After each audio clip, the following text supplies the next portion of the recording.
Alors, on va continuer. Maintenant, les caractéristiques de micro-organismes pathogènes. Donc, on va voir la multiplication rapide chez les bactéries. Donc, on va observer deux documents. Le document 2 représente la multiplication des bactéries dans un milieu nutritif et le document 3 représente la variation, l'évolution du nombre des bactéries en fonction du temps. Alors, on va commencer par cette graphe. Donc on observe que entre 0 et 10 heures, il y a une augmentation dans le nombre des bactéries. Et après 10 heures, on observe que le nombre des bactéries va diminuer. Alors pour le document 2, on observe que nous avons ici la première bactérie. Après cette bactérie va se diviser et va donner deux bactéries. Et après la même chose, chaque bactérie va diviser pour donner 2. Les bactéries se multiplient par des divisions. Donc, après chaque division, le nombre des bactéries va se multiplier. Donc, nous avons un, après 2, après nous avons 4, après nous avons 8. Donc, après chaque division, le nombre des bactéries va se multiplier. Donc, les questions, d'écrire le graphe du document et déterminer comment se multiplier les bactéries. Donc, dans la question 1, pour la réponse, on observe qu'il y a une augmentation du nombre des bactéries jusqu'à la semaine 10 et après, on observe que le nombre des bactéries se diminuait. Donc, pour le mode de multiplication des bactéries, c'est par des divisions cellulaires successives. Donc, cette multiplication nécessite la présence du nutriment, comme le glucose, et la température de 37. Alors, si on revient pour le graphe, on a dit qu'après 10 heures, le nombre de bactéries a diminué. Donc, cette diminution peut être liée soit avec l'épuisement des nutriments ou avec un problème dans la température.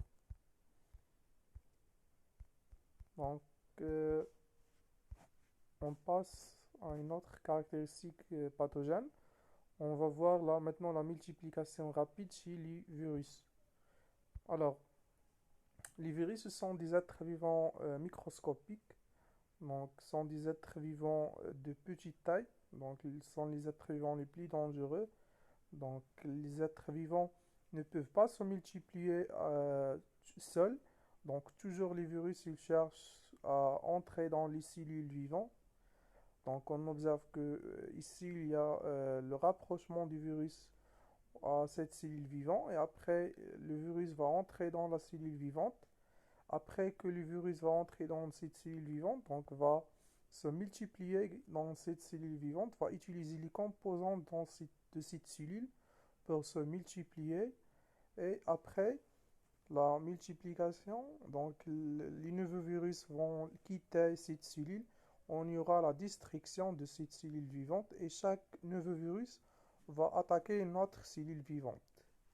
Donc, le mode de multiplication du virus, on l'appelle par le parasitisme obligatoire. Donc, ça veut dire que le virus ne peut pas se multiplier tout seul, mais toujours le virus, il cherche sur des cellules pour se multiplier. Après cette multiplication, les cellules vivantes, donc, ils vont détruire. Donc, pour la question, c'est comment se multiplient les virus.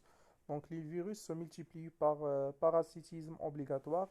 Donc, c'est un mode de multiplication qui consiste à pénétrer dans une cellule vivante et se multiplier à l'intérieur puis libérer de nouveaux virus. Maintenant, la sécrétion de toxines. Donc, les toxines sont des substances sécrétées par certaines bactéries. Par exemple, on va voir des expériences réalisées sur des souris. Donc, nous avons la bactérie, c'est le bacille tétanique.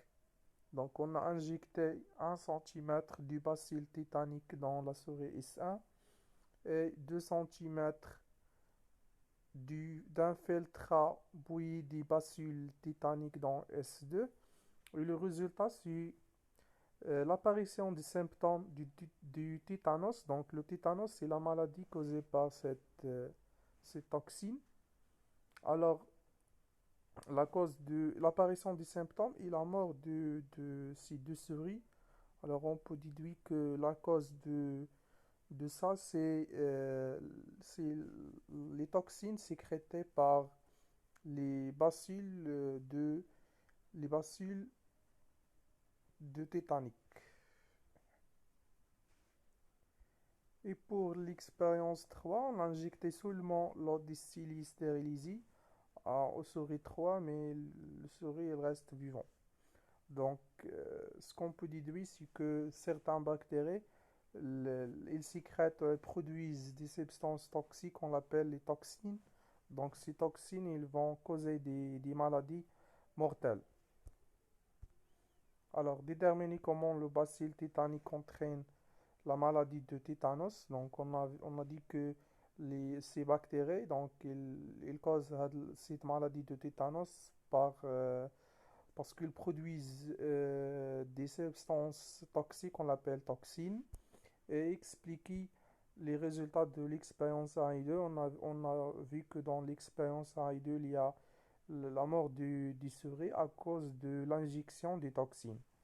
Donc le bacille tétanique entraîne la maladie du tétanos par la sécrétion d'une toxine tétanique.